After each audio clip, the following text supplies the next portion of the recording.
Olá, seja bem-vindo à terceira temporada do podcast A Experiência do Paciente da Sobresp, a Sociedade Brasileira de Experiência do Paciente e Cuidado Centrado na Pessoa.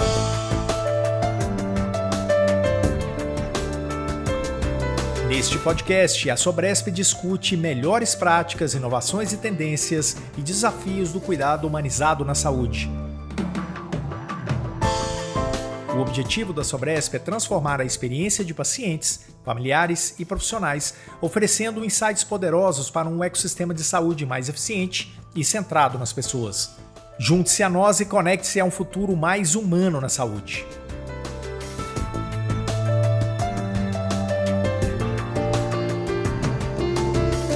Neste episódio, eu converso com a associada e ex-diretora de marketing da Sobresp, a Gisele Rodrigues de Carvalho, que é gerente assistencial no Hospital Vila Nova Star, e também com o Leopoldo Muniz, que é gerente médico de qualidade corporativa da Redditor. Eles são 2 dos 7 profissionais que recentemente construíram pesquisa sobre perspectivas em experiência do paciente, que ouviu mais de 47 mil profissionais de saúde, trazendo à tona percepções valiosas de quem está na linha de frente do cuidado. E quer saber por que essa pesquisa faz sentido para você? Bom, eu te ajudo. Eu vi 4 cortes que eu separei para você. Por que não dar voz, para quem está ali trabalhando com o paciente, exercendo cuidado ali na rotina diária, os profissionais de saúde, né? Então, a primeira pergunta que a gente se fez na literatura foi: como está a questão do engajamento, da percepção do colaborador de saúde, todos os profissionais, em relação à experiência que ele está proporcionando para o paciente? No final do dia, o que a gente tinha que entregar para as unidades e depois sistemicamente para a rede inteira era, o produto final que nível que está a maturidade dessa instituição, tanto de instituições de forma unitária, falando de hospitais, como da rede como um todo, acerca do tema de experiência do paciente. E aí, voltando para a questão do profissional médico, eu mesmo, na minha graduação, na residência, eu nunca ouvi falar sobre segurança do paciente. Esse tema ele não era abordado, e olha que eu não me formei há muito tempo, eu diria uns 15 anos atrás, tá? Então tudo é muito recente. E falar de experiência do paciente era algo realmente absolutamente utópico, né? Era um assunto que não era discutido. Como eu falo, era um sistema totalmente voltado para o cuidado centrado no médico.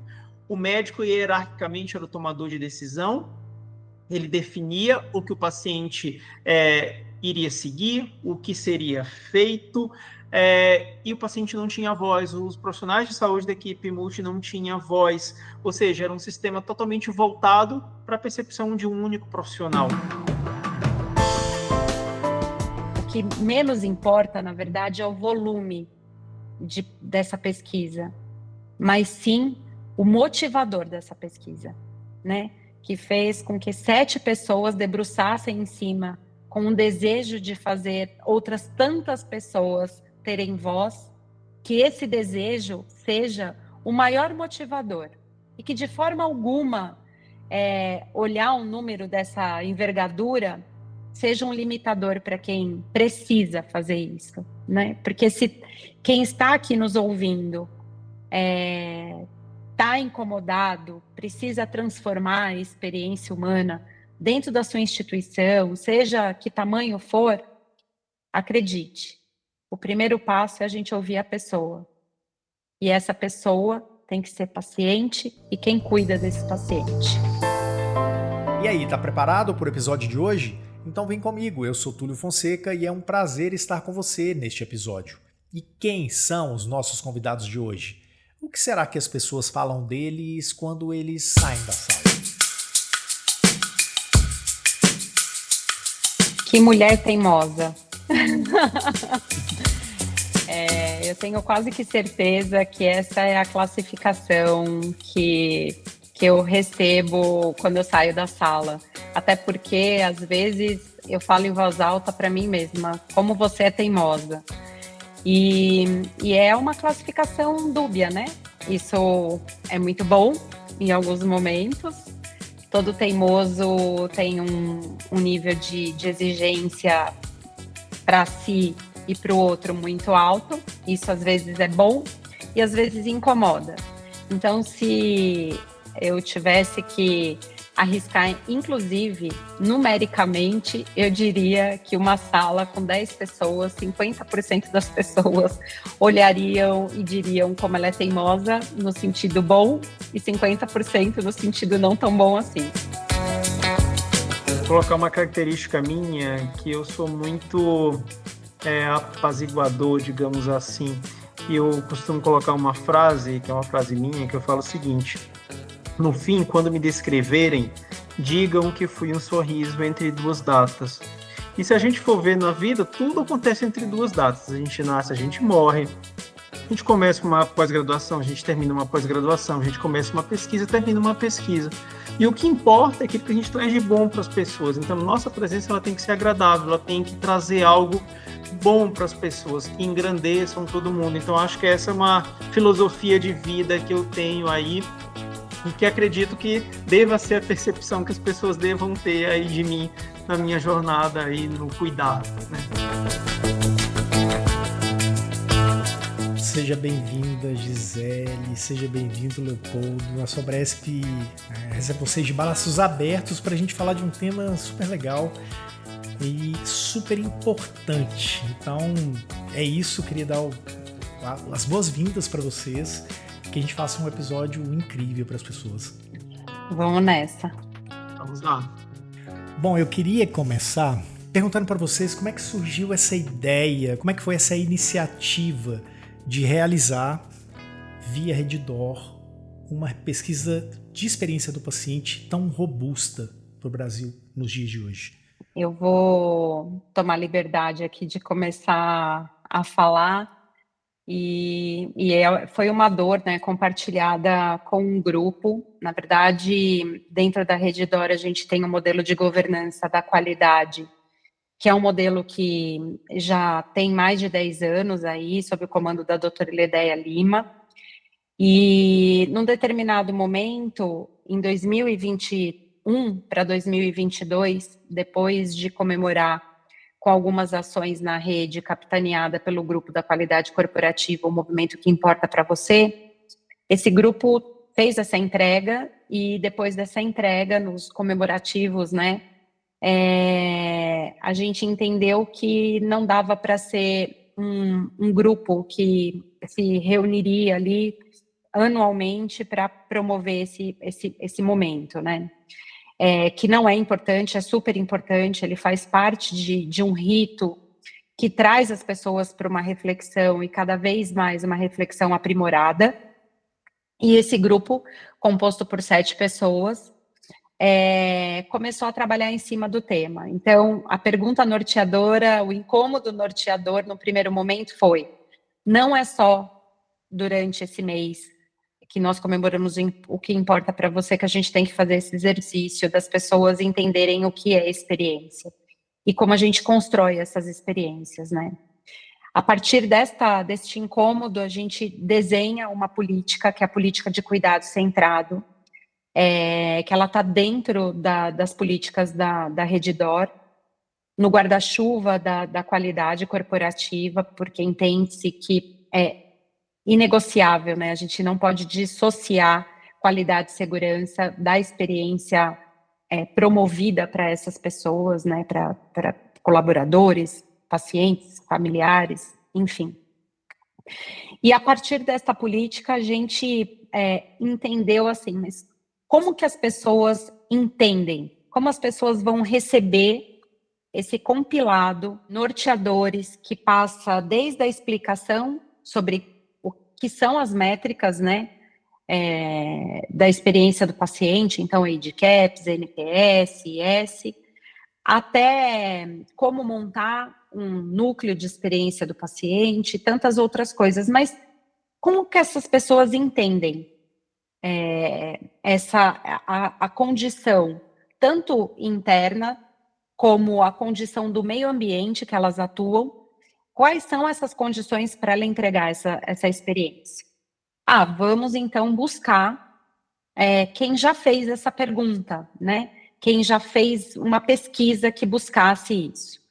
E a gente revirou literalmente todos os lugares, né? Todas as referências que a gente tem hoje pelo mundo, benchmark dentro do Brasil, fora do Brasil. A gente foi acionando a nossa rede de contato, esse grupo de 7 pessoas.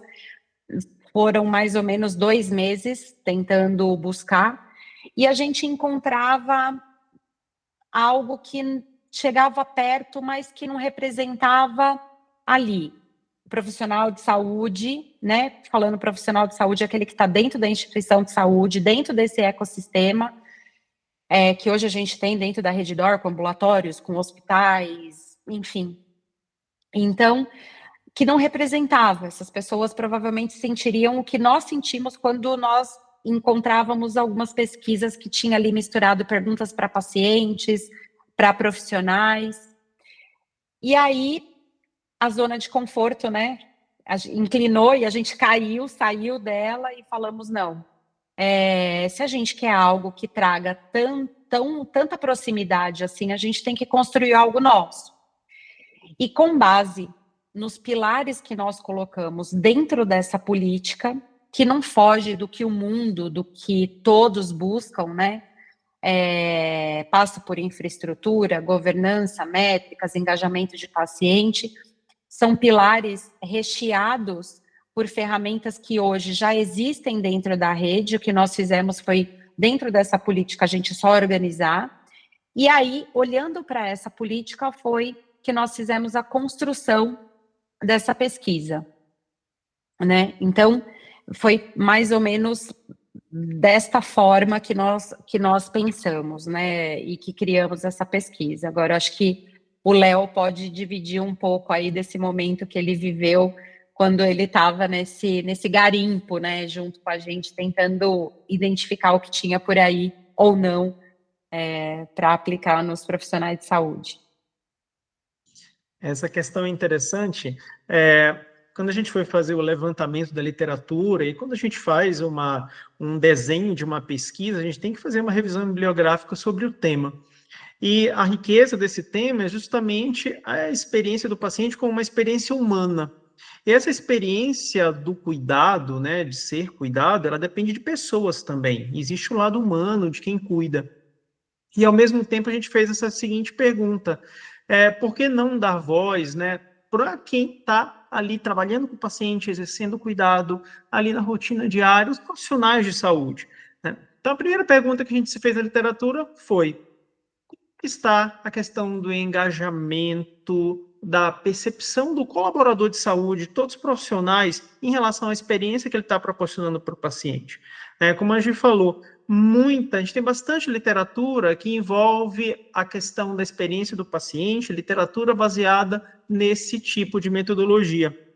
Mas quando a gente olha o revés, olha o outro lado, né, de quem cuida, de quem está ali no front, né, na assistência, até que ponto a gente dá voz, a gente consegue entender a percepção do profissional de saúde. Essa percepção ela não era ouvida, a gente não tinha grandes trabalhos. Tinha algumas pesquisas que traziam nuances, né, muito voltada aí, de uma forma não estruturada, digamos assim.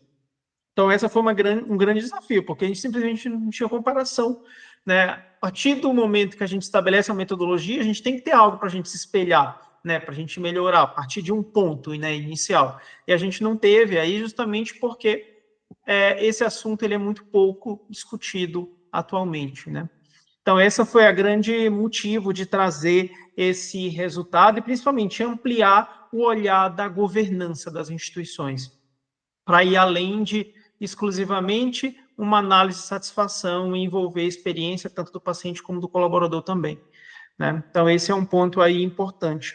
Outra questão é como a gente poderia captar essa informação do colaborador. Como a própria Gi falou, muitos dos pilares das dimensões que a gente trabalhou, por exemplo, valor em saúde, são ainda assuntos muito incipientes, as pessoas ainda não entendem o conceito. Eu participei agora de uma defesa de tese, enfim, que era sobre valor em saúde, e era questionar, assim, o cerne dessa tese era justamente questionar a equipe médica sobre o entendimento deles sobre valor em saúde, sobre desfecho, né, sobre resultados clínicos aí no ponto de vista do paciente, da perspectiva do paciente. E praticamente em torno de 20 a 30% só dos médicos conheciam algum conceito relacionado a isso. Então, eu acredito que essa pesquisa, na verdade, é um ato de coragem, né? Você levantar esse tema para uma população grande, né? Como todos os colaboradores da Redidó, mas aí praticamente em torno de 100 mil profissionais de saúde que trabalham em todos os nossos hospitais, a gente trazer isso à tona, trazer isso com série de discussão, aplicar uma pesquisa tão ampla aí em caráter nacional e trazer todos esses pilares aí para serem discutidos e mensurados, né? E, principalmente, trazer os resultados aí para engajar todo mundo e, principalmente, para agregar resultados na literatura. Bom, e aí a gente falou, você já colocou algumas questões como obstáculos, como desafios, mas a gente tem mais. Você pode trazer mais coisas para a gente? Porque assim, eu queria aproveitar que é uma pesquisa robusta, uma pesquisa que desbrava uma série de pontos dentro da experiência do paciente, e eu acho que como desbravadores, como neste ponto da caminhada, eu acho que também é importante para que outras pessoas, outras instituições que queiram fazer coisas nesse sentido, que também vejam isso e passem a atuar num segundo passo. Tem mais coisas que vocês possam trazer para a gente, mais desafios que vocês venceram? Como é que vocês fizeram isso? Bom, vou deixar aí, pegar o gancho do Léo e dizer assim, Túlio, a gente... Óbvio, você cria uma expectativa, né? Você começa, inclusive, imaginar... Você tem que mapear, na verdade, os riscos que, enfim, você pode enfrentar, porque não era uma pesquisa obrigatória, né? Então, eu acho que isso é importante dizer. Não era uma pesquisa obrigatória, é uma rede que já tem uma cultura há mais de uma década de pesquisas que são aplicadas, voltadas para a segurança do paciente, enfim, pesquisas de engajamento. Então, já tem essa cultura, né, de ter periodicamente essas pesquisas, mas definitivamente era algo novo, que não era obrigatório, para mais de 100 mil colaboradores, né? E o que a gente não podia perder de vista, mesmo não sendo uma pesquisa obrigatória, a gente tinha que trazer um método para essa pesquisa também no momento de disseminar para as instituições, né, para as unidades hospitalares responderem. Então, nós fizemos um cálculo amostral com base, então isso foi um cuidado que nós tivemos, né? Nós fizemos um cálculo amostral de cada hospital, do quantitativo de profissionais de cada hospital, qual era o mínimo que a gente tinha que ter de respostas daquele hospital para que a gente conseguisse fazer um comparativo e tivesse método na hora de estatisticamente analisar esses resultados, né? Porque no final do dia, o que a gente tinha que entregar para as unidades e depois sistemicamente para a rede inteira o produto final que nível que está a maturidade dessa instituição, tanto de instituições de forma unitária, falando de hospitais, como da rede como um todo, acerca do tema de experiência do paciente. Então, é importante para quem vá trabalhar e tenha grandes números, ou nem tão grandes assim, mas que trabalhe com a metodologia quantitativa, né, e qualitativa, e pensando desde a amostra que você precisa ter para você não olhar de forma enviesada para um resultado. Isso é muito importante, né? Não é porque é uma pesquisa não obrigatória que a gente largou isso no meio do caminho. Então, a gente teve o cuidado das 69 unidades hospitalares. Leonardo pode me corrigir, Leopoldo, desculpa, pode me corrigir se eu estiver errada, porque a gente tinha que trazer esse número de forma estruturada. Então, esse foi um risco mapeado, a expectativa de não adesão existia, mas independente disso, a gente teve que trabalhar com esse método. Então, é importante deixar esse recado aqui, né? Esse era um dos nossos receios. E só para complementar, a primeira resposta, que não a qualitativa, né, foi o número de pessoas que aderiram à pesquisa. Então, a gente teve aí mais de quase perto de 60%, totalizando os 69 hospitais na época, com seus 80 para 90 mil colaboradores, que aderiram a essa pesquisa não obrigatória. Então, essa foi a primeira mensagem positiva que nós recebemos, e independente de maturidade ou não, o que estava posto naquele momento as pessoas quiseram responder, porque de alguma forma elas queriam se manifestar e reconhecer o que elas tinham e o que elas não tinham, e o que elas, né, queriam sinalizar para a gente que elas precisariam para conseguir entregar essas melhores experiências. Esse foi o primeiro recado quando a gente teve o contato com a base de dados. Assim. Um ponto interessante é que talvez eu dividiria essa metodologia de pesquisa em duas grandes etapas. A primeira delas é você ter uma ferramenta para captar essa percepção. E a gente não tinha na literatura nenhum tipo de questionário validado, e aí eu falo validado no sentido de fazer a pergunta certa para a população certa, e que essa pergunta seja entendível, que a gente consiga estabelecer uma comunicação com essas pessoas na aplicação do questionário. Então, essa ferramenta ela não existia para captar essa percepção do colaborador de saúde. Então, a gente precisou primeiro, na primeira etapa do projeto, desenvolver esse questionário. Então, para desenvolver esse questionário, a gente utilizou aí 6 grandes pilares relacionados à experiência do paciente. O primeiro foi liderança e governança. O segundo, questões relacionadas à infraestrutura e acesso. Terceiro, engajamento dos profissionais de saúde como um todo. O quarto seria a questão do engajamento do paciente e da família. O quinto, políticas e métricas. E o sexto pilar seria excelência clínica em valor em saúde. Então, para cada um desses pilares, a gente vai ter extratos, né, a depender do nível de resposta do colaborador. A gente tem o nível máximo, que é de excelência, aí tem o em progresso, né, que seria o extrato na sequência, depois ações iniciais e aquele primeiro extrato, que são ações muito incipientes ali, que esse pilar ainda seria um ponto de atenção. A gente não tem aí ideias estruturadas para desenvolver. Então, a partir desses 6 pilares, a gente elaborou 6 questões para cada um desses pilares para captar essas informações dos colaboradores. Então, esse talvez seja o nosso grande desafio inicial. Ter as perguntas corretas, da maneira correta, para captar essa informação. E aí a gente avalia a objetividade dessas perguntas, se elas estavam claras o suficientes, se elas representavam e elas conseguiriam captar, ou seja, obter aquela informação que a gente precisava naquele momento para aquele pilar específico.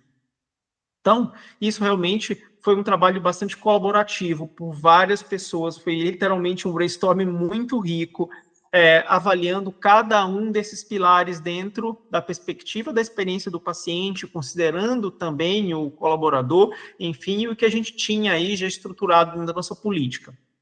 Então, dentro desse brainstorming, dessa confusão boa que eu falo, né, dessas questões que foram elaboradas, a gente precisava fazer uma validação, para saber se elas tinham uma concisão, né, de ideias. Então, a gente fez toda uma validação para entender se realmente aquelas questões eram adequadas ou não. Aquelas questões não adequadas, que não tinham uma concordância, elas foram eliminadas do questionário, sendo que, no fim, a gente teve lá 47 questões, né, essas 47 questões foram validadas, aprovadas pelo comitê de experts aqui da nossa pesquisa, e a partir desse momento a gente tinha uma ferramenta para começar a medir esse resultado de alguma forma.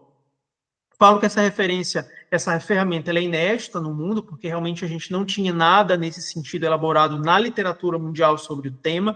A gente tinha os pilares da gestão da perspectiva do paciente, mas como medir isso a gente realmente não tinha. Então a gente elaborou essa primeira etapa. Uma vez ela estando concluída, a gente poderia partir já para a publicação, porque aí sim já valeria uma publicação de uma ferramenta validada em língua portuguesa, baseada nas nossas perspectivas, na nossa questão cultural brasileira, o que é também muito relevante. A gente não está fazendo importação de um modelo americano ou importação de um modelo europeu, é algo brasileiro, para o paciente brasileiro.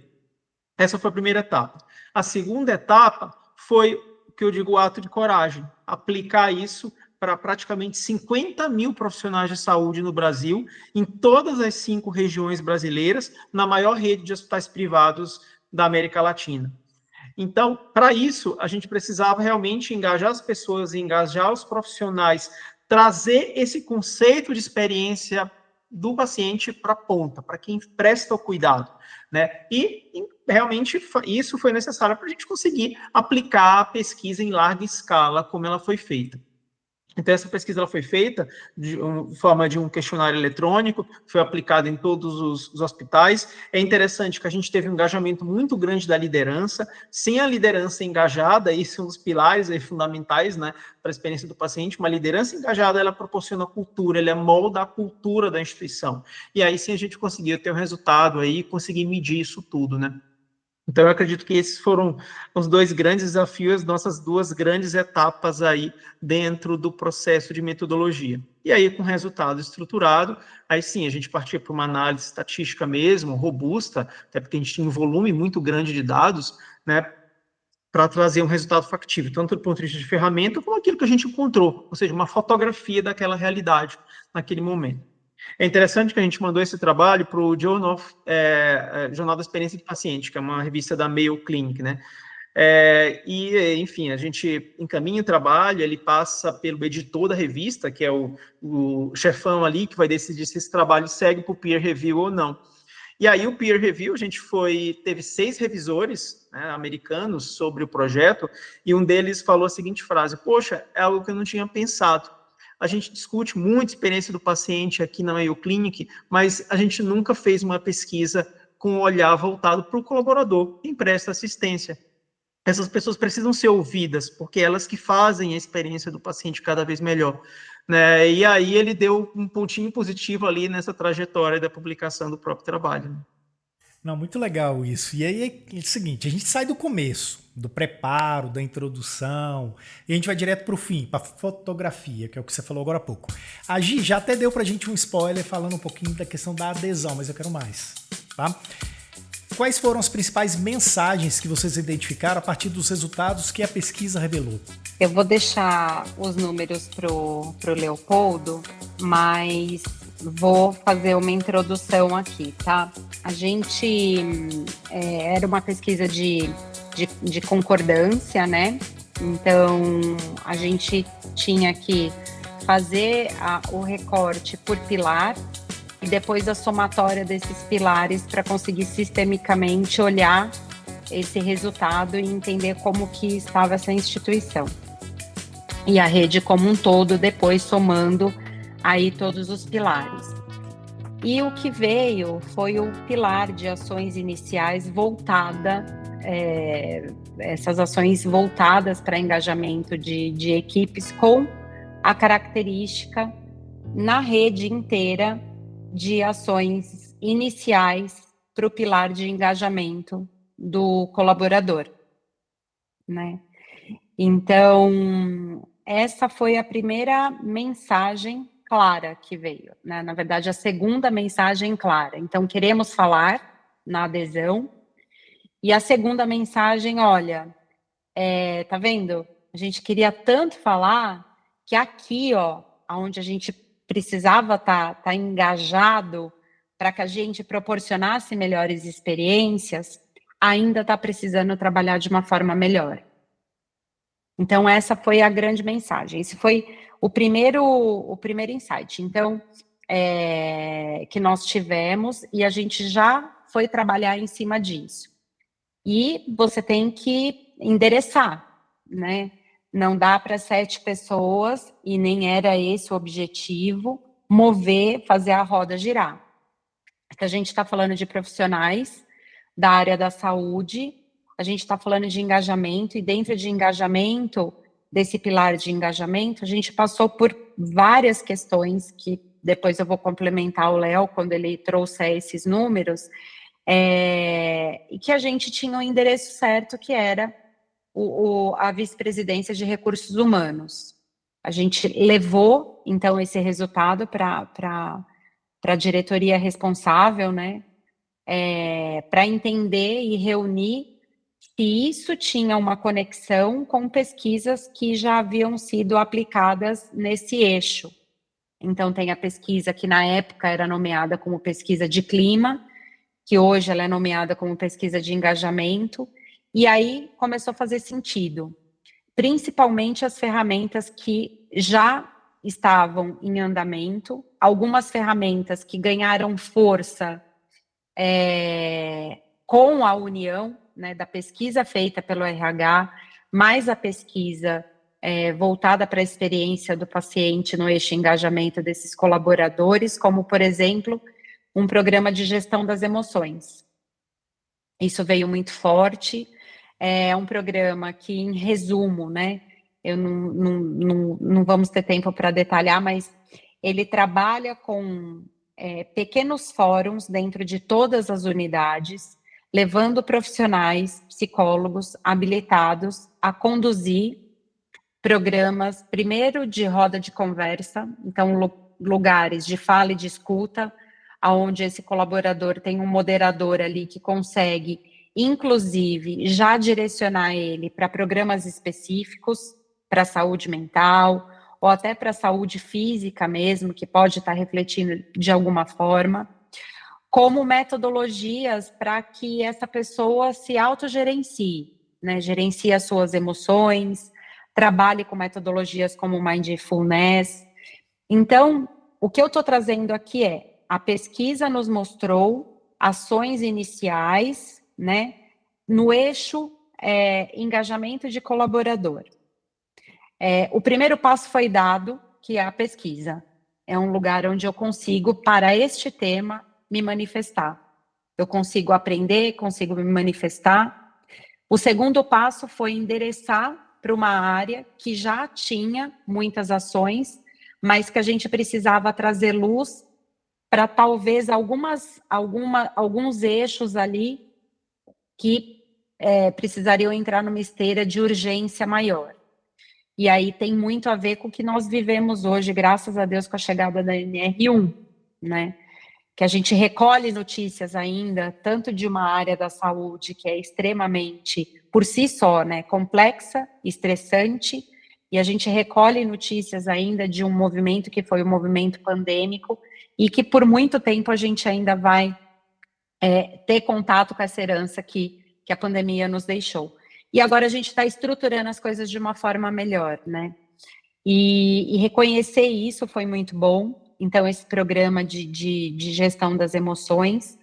E cada unidade tendo oportunidade de calibrar as suas ações locais. Isso foi muito importante. Então, a depender das notas que cada unidade recebia como um local, né? Eu tenho a minha gestão, abertura da minha gestão, para eu conseguir participar dos movimentos que são aí voltados para o tema experiência do paciente.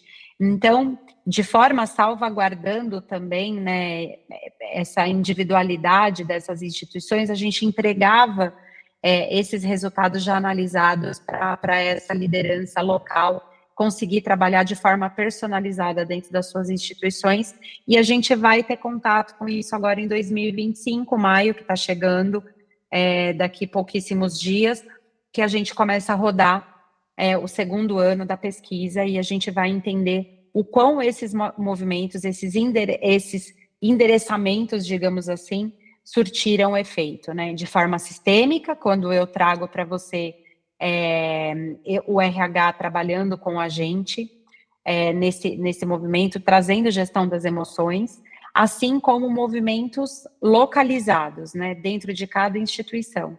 Mas o eixo, engajamento do colaborador, foi algo que ficou no patamar de ações iniciais. Só complementando a fala da Gi, realmente dos pilares que a gente analisou, o engajamento da equipe foram consideradas ações iniciais. Outra vantagem de você aplicar uma ferramenta estruturada para ser o termômetro da instituição, digamos assim, porque de fato ela é um termômetro, né? Ela vai te dar aí o resultado da instituição, é a questão de áreas dissonantes, né? Muitas das vezes, a depender da unidade que a gente aplicou, a gente tinha perfis e entendimentos e áreas frágeis diferentes. Por exemplo, no centro cirúrgico a gente tem uma área frágil, o colaborador da farmácia já entende outro aspecto dessa experiência do paciente, então a gente consegue fazer uma radiografia diagnóstica aí de várias áreas também do hospital, nessa percepção de experiência do paciente baseado nos 6 pilares. Então isso foi interessante também.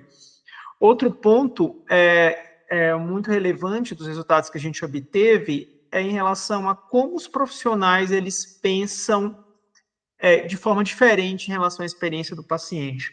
E a gente viu um distanciamento muito grande do olhar da enfermagem para o olhar da equipe médica.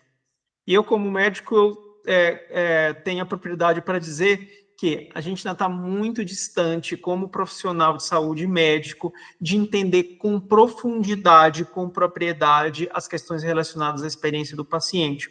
Tanto que na pesquisa, o entendimento da análise dos resultados foi que o médico ele tende a superestimar a experiência. E a enfermagem, como ela está no dia a dia, ela vive a experiência do paciente de uma forma muito mais intensa. Então, ela tem um olhar crítico muito mais aguçado. E aí a gente traz uma mensagem interessante que o profissional de enfermagem ele precisa ser ouvido, né, de uma forma muito mais aí proativa para a gente realmente trazer a experiência do paciente como um foco nas instituições.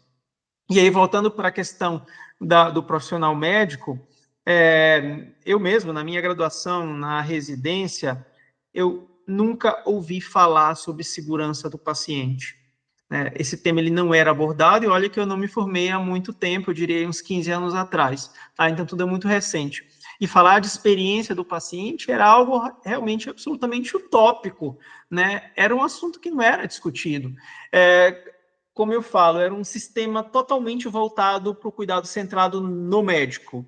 O médico, hierarquicamente, era o tomador de decisão, ele definia o que o paciente iria seguir, o que seria feito, e o paciente não tinha voz, os profissionais de saúde da equipe multi não tinham voz, ou seja, era um sistema totalmente voltado para a percepção de um único profissional. E a gente entende e vê que esse movimento está mudando, né? A gente está numa tendência atual de voltar os olhos para o nosso paciente e aquilo que ele realmente precisa. E que o médico, o enfermeiro, o farmacêutico são peças dessa engrenagem para realmente trazer uma experiência melhor. E quando eu falo experiência, é um sentido mais amplo, né?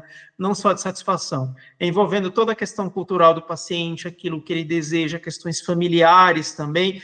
E esse contexto ele é muito individualizado, né? Os pacientes eles não são iguais, os profissionais de saúde não são iguais também. Então foi isso que essa pesquisa trouxe, né? Quando a gente comparou os pilares versus categorias profissionais, a gente viu que teve um abismo entre o que o profissional enfermeiro achava e o que o médico achava, justamente por essa tendência de superestimar a experiência do paciente dentro dessa perspectiva. E aí eu faço até um paralelo com um efeito da psicologia que se chama efeito Dunning-Kruger. O efeito Dunning-Kruger fala que quanto menos eu tenho conhecimento sobre um tema, mais eu me torno autoconfiante.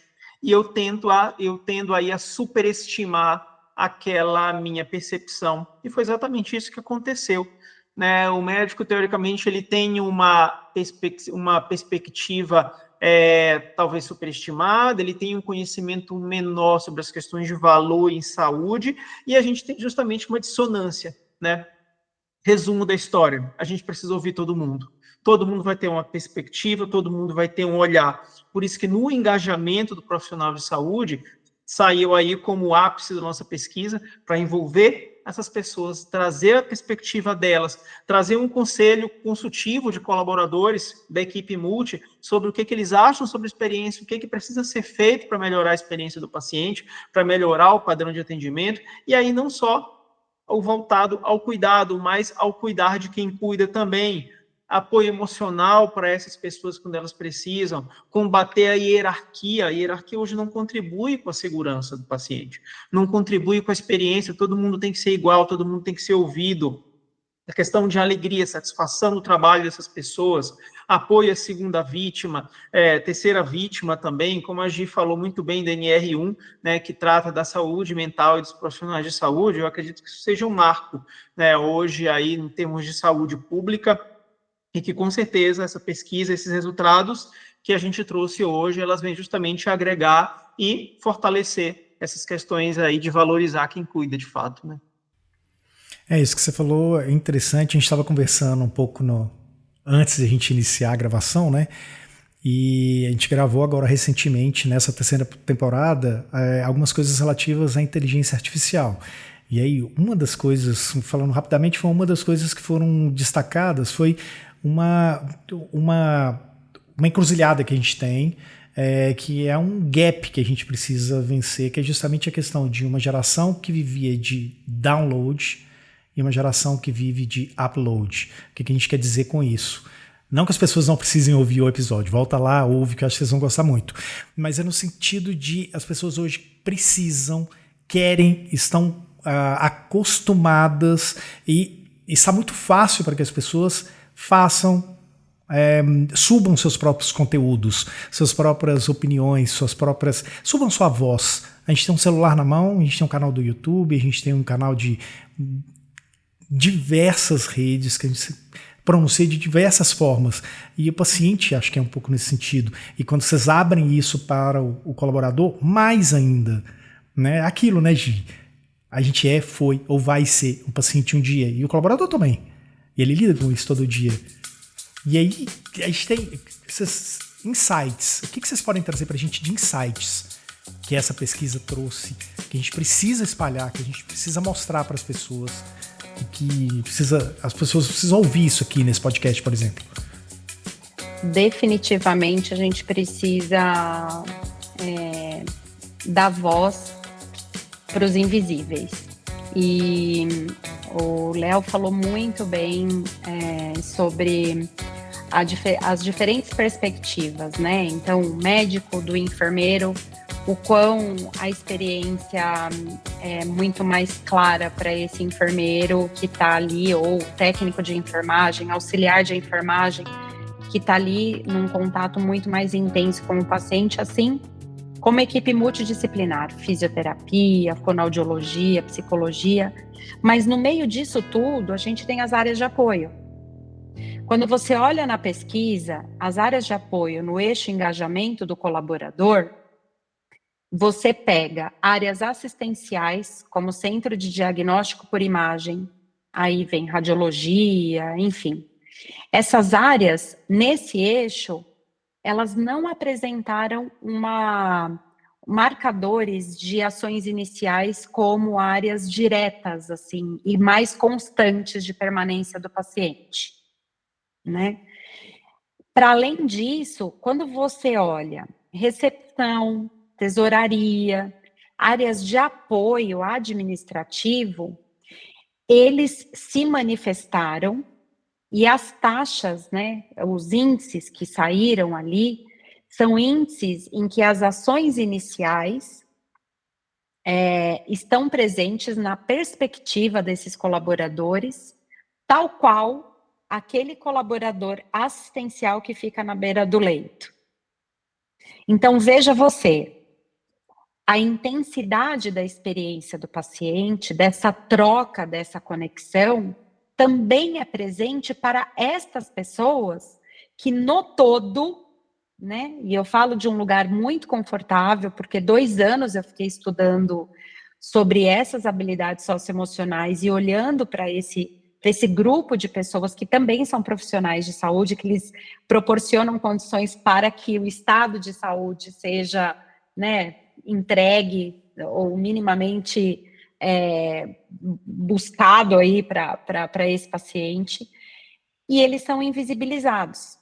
Eles são invisibilizados, inclusive, quando a gente fala de processos de desenvolvimento dessas pessoas relacionadas a habilidades não técnicas, e elas são classificadas, elas recebem nota, elas têm uma métrica, né, que trazem a performance dessas pessoas. E nessa pesquisa elas disseram, olha, eu quero me engajar, eu quero me conectar com o propósito, porque hoje eu estou aqui trabalhando com uma nuance que eu entendo que seja claramente, aí não de forma tão clara, mas que para mim eu tento entender o que é a experiência do paciente dentro da minha instituição, mas eu quero saber mais. Eu quero participar, né, de forma colaborativa de ferramentas que são disponibilizadas para transferir informações durante o contínuo do cuidado. Eu quero. Então, veja, na mesma intensidade de quem está na beira do leito, quem está atrás de um balcão de recepção, de tesouraria, também mostrou para a gente que eles querem se engajar e que a instituição precisa proporcionar meios para que eles se engajem também. Então, resumo de tudo isso. Quando nós temos a experiência do paciente, considerando o que eu abraço, né, que é a descrição do The Bell Institute, que a experiência é a soma de todos, né, todas as interações que esse paciente vai tendo ao longo da sua jornada, né, e a cultura coloca o laço vermelho em cima e entrega essa experiência. Essas pessoas que estão nesses lugares, elas têm essa intensidade nessa conexão, e elas precisam estar em fóruns, em lugares em que elas participem e que elas também sejam aí envolvidas e recebam essas informações que vêm lá da liderança, né?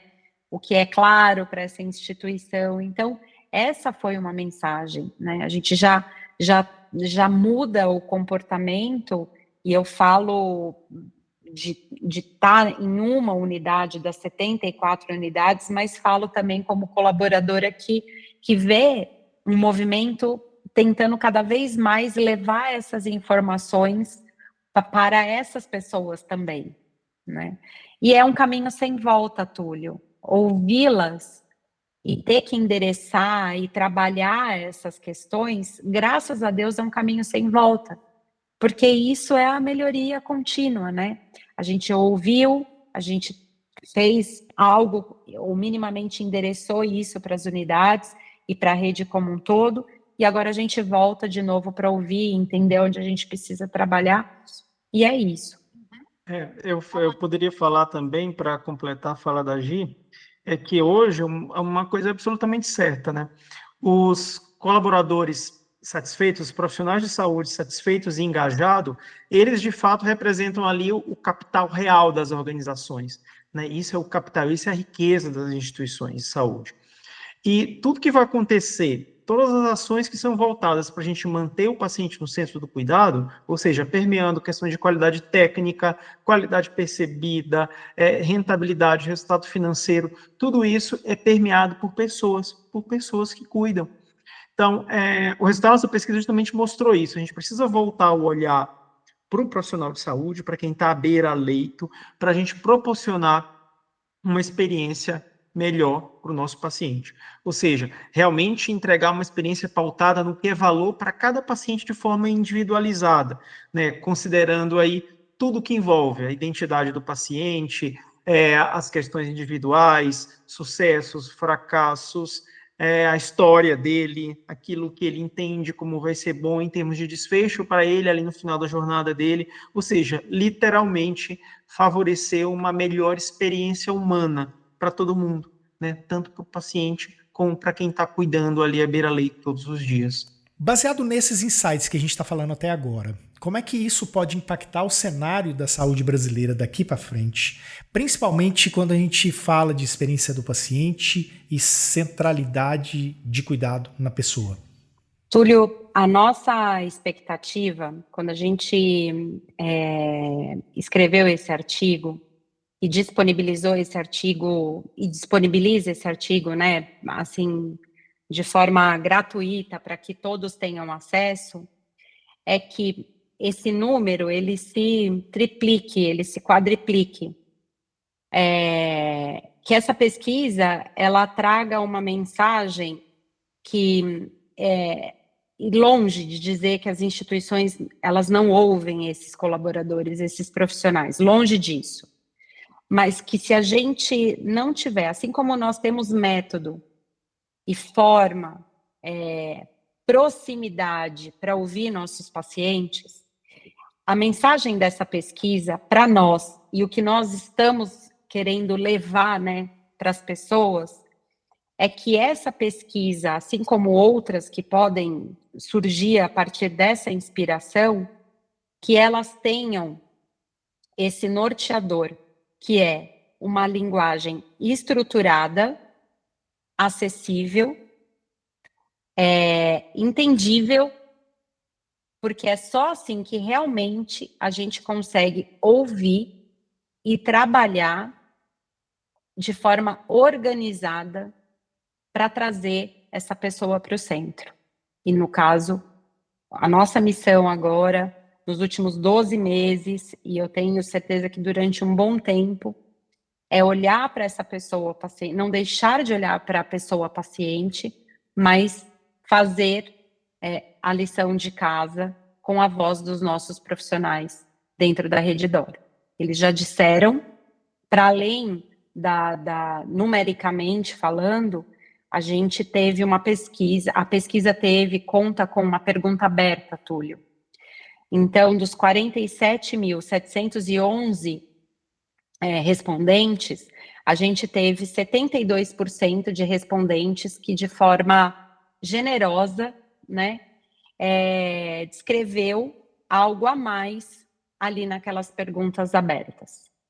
Esses 72% desses 47 mil que responderam essa pergunta aberta, eles reforçaram as ações que nós precisaríamos tomar ali para trazê-los para perto, para cumprir a missão de realmente trabalhar de forma colaborativa, não invisibilizando ninguém, então trazendo quem está na área de apoio, reconhecendo quem está ali na tesouraria, na recepção, enfim, todos contribuindo de alguma forma para que a gente proporcionasse meios dessas pessoas atuarem e conseguirem entregar essas melhores experiências. Então, a primeira mensagem é que essa pesquisa seja a pesquisa que inspire as pessoas a construir um método organizado, claro, que traga proximidade com esses profissionais de saúde, seriedade na forma de endereçar essas ações, acompanhamento contínuo dessas ações, porque a gente sabe que nesse mundo VUCA, né, os gestores, os líderes, as pessoas que ocupam cadeiras ali de liderança, são dragados, né, pelo dia a dia, e é importante que quem vá capitanear uma ação dessa tenha método de acompanhamento das ações que foram aplicadas também, né, para que essa pessoa se sinta valorizada, porque não adianta você dar voz, você receber aquilo e daqui a pouco você não dá continuidade, isso traz descredibilidade, isso traz, enfim, tantas sensações ruins que, às vezes, era melhor não fazer. Então, tratar com muito cuidado, com muito carinho, as ações oriundas dessa pesquisa. E, por fim, para terminar, como eu disse, né, e já trazendo uma das suas pontuações, a inteligência artificial usada de forma ética, foi fundamental para que a gente conseguisse estruturar a voz desses profissionais de saúde nas perguntas abertas. A gente conseguiu, com a inteligência artificial, trazer a análise, né, de mais de 20 mil respostas abertas e encaixá-las dentro de cada pilar, para que a gente conseguisse atuar de forma assertiva. Então, saber o que fazer com o que está no seu colo é um segundo desafio, mas ele se transforma menor quando você não tira do seu radar a importância de trabalhar esses dados com seriedade, com ética, mantendo a confiabilidade desses dados, porque ali tem pessoas que colocam, né, os seus mais puros sentimentos naquelas perguntas abertas, né, nas respostas abertas. E saber trabalhar com a metodologia de melhoria contínua nessas ações que foram construídas, essas ações construídas de forma colaborativa, e aí cada um dentro da sua realidade, da sua condição, trazendo, né, as áreas RH, segurança do trabalho, para que de forma colaborativa e sustentável essas ações consigam e possam acontecer. E só aproveitando o gancho da Gia, eu poderia fazer aqui um resumo dessa pesquisa em 3 grandes módulos. O primeiro é a ferramenta, desenvolver essa ferramenta como a gente já discutiu anteriormente. O segundo, aplicar e ter os resultados, ou seja, ter a fotografia ali daquela instituição. E o terceiro ponto é o que a gente discutiu bastante aqui, mostrar que é possível, né? É possível a gente medir resultados, é possível a gente aplicar uma ferramenta estruturada para realmente ser o ponto de partida, né? Onde eu vou começar a trabalhar a experiência do paciente? Né? Eu tenho que começar de algum ponto, eu tenho que fazer alguma estrutura, eu tenho que ouvir as pessoas. Como que eu vou fazer isso? A partir de uma ferramenta estruturada que eu consigo aplicar, obter resultados, ser o meu termômetro ali ao longo do tempo e ser o ponto de partida para começar minhas ações, né? E o que a Gi falou é bem interessante porque a gente fez tanto uma análise quantitativa e a gente tinha resultados mensuráveis em termos de score para cada dimensão. A gente conseguia saber a dimensão que era pior, melhor, e aí em termos de fazendo o processo, nível de excelência, ponto de atenção, isso do ponto de vista quantitativo é perfeito. Mas a gente também avaliou do ponto de vista qualitativo, né? É o que a gente justamente colocou. A gente tinha uma grande quantidade de respostas que as pessoas colocavam seus sentimentos ali, suas percepções gerais ali sobre aquilo que estava sendo discutido em termos de experiência. E a gente, naquele momento, utilizou a inteligência artificial para aglomerar, para condensar aquilo tudo numa mensagem, para a gente entender dentro de cada instituição. Então, pense, são 72 hospitais. Numa instituição grande como é a Rede D'Or, a gente conseguiu ampliar e discutir a fundo esse tema com 50 mil profissionais de saúde. Então, diante de uma população dessas, a gente mostra fundamentalmente que é possível. É possível engajar as pessoas, é possível medir, é possível analisar todos esses aspectos que a gente trouxe nessa pesquisa.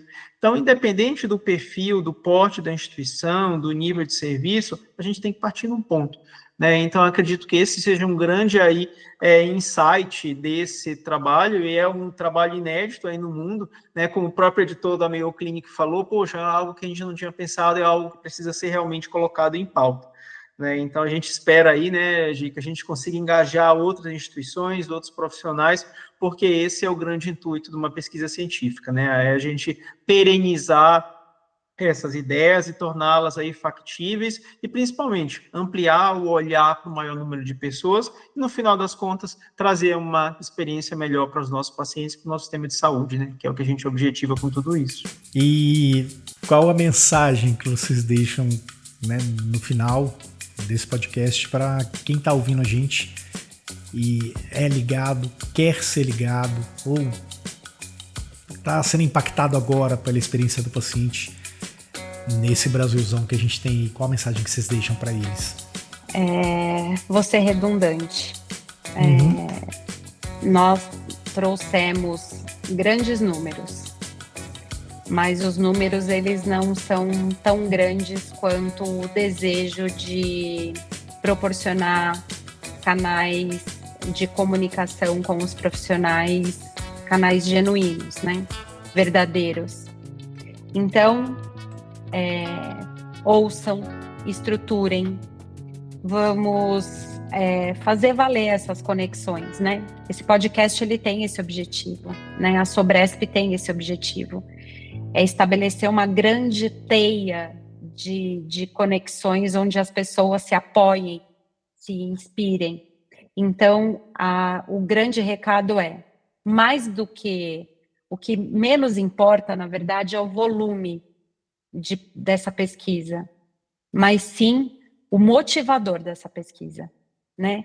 Que fez com que 7 pessoas debruçassem em cima com um desejo de fazer outras tantas pessoas terem voz, que esse desejo seja o maior motivador e que de forma alguma olhar um número dessa envergadura seja um limitador para quem precisa fazer isso, né? Porque se quem está aqui nos ouvindo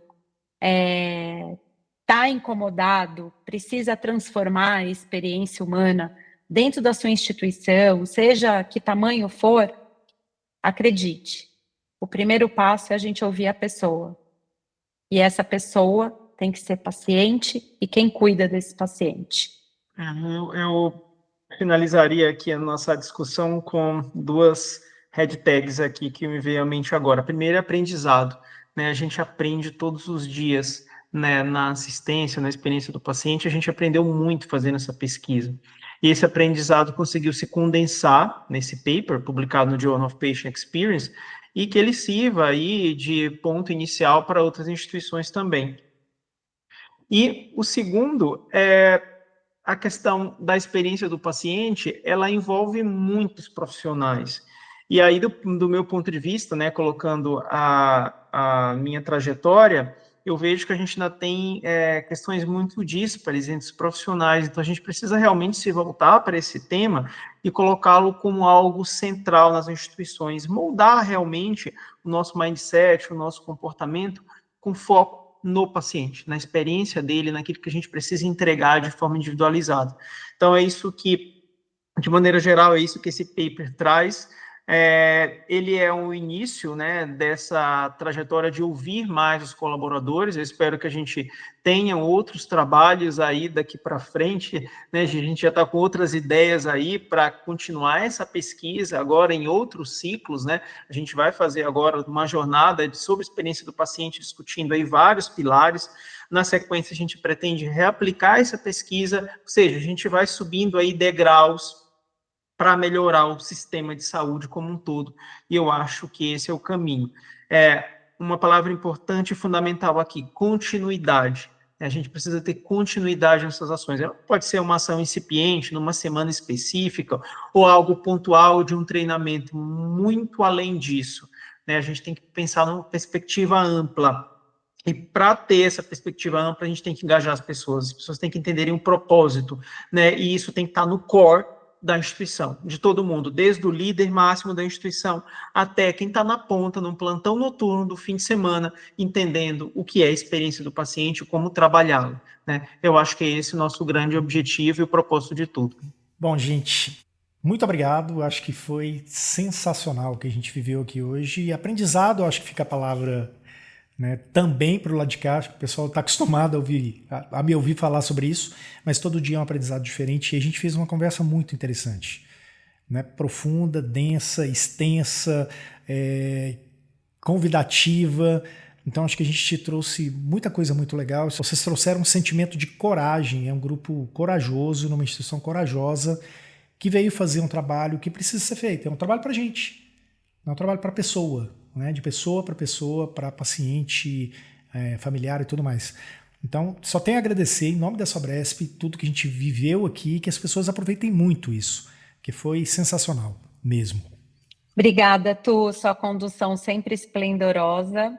Hoje é aniversário, você vai cortar essa parte, tá? Ah, tá.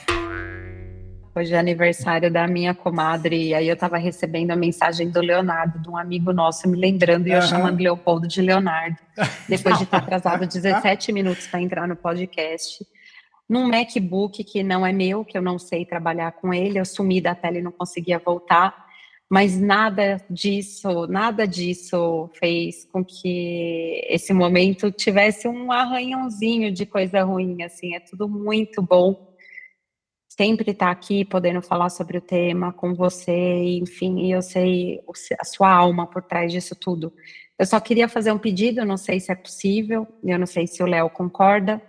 Léo, a gente sempre coloca, ou a gente colocava, Eu sentei algumas vezes com o Túlio, algumas boas vezes ao longo de 2 anos, para trabalhar a estratégia de marketing na Sobresp. E eu queria, se você pudesse colocar o link para as pessoas terem acesso ao trabalho no podcast, ia ser muito legal. E deixar o recado no fechamento, que o link para o acesso, o conteúdo na íntegra da pesquisa, porque aí a pessoa já engata, já se inspira. Com certeza. E é isso que a gente queria, assim. Pessoal, acho que, como eu falei, né, aprendizado. Eu aprendi muito com a Gi me convidou para participar dessa pesquisa. Eu achei uma ideia muito boa. Eu aprendi muito sobre a questão relacionada à experiência do paciente. Passamos por muitos desafios, né, Gi? Mas no final deu certo, a gente atingiu o nosso propósito, nosso objetivo final.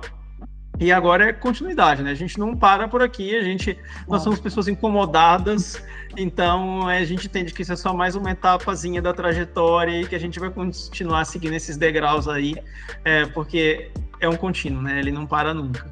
Muito obrigada, meu amigo. É isso. Até mais. Tchau, gente. Até mais.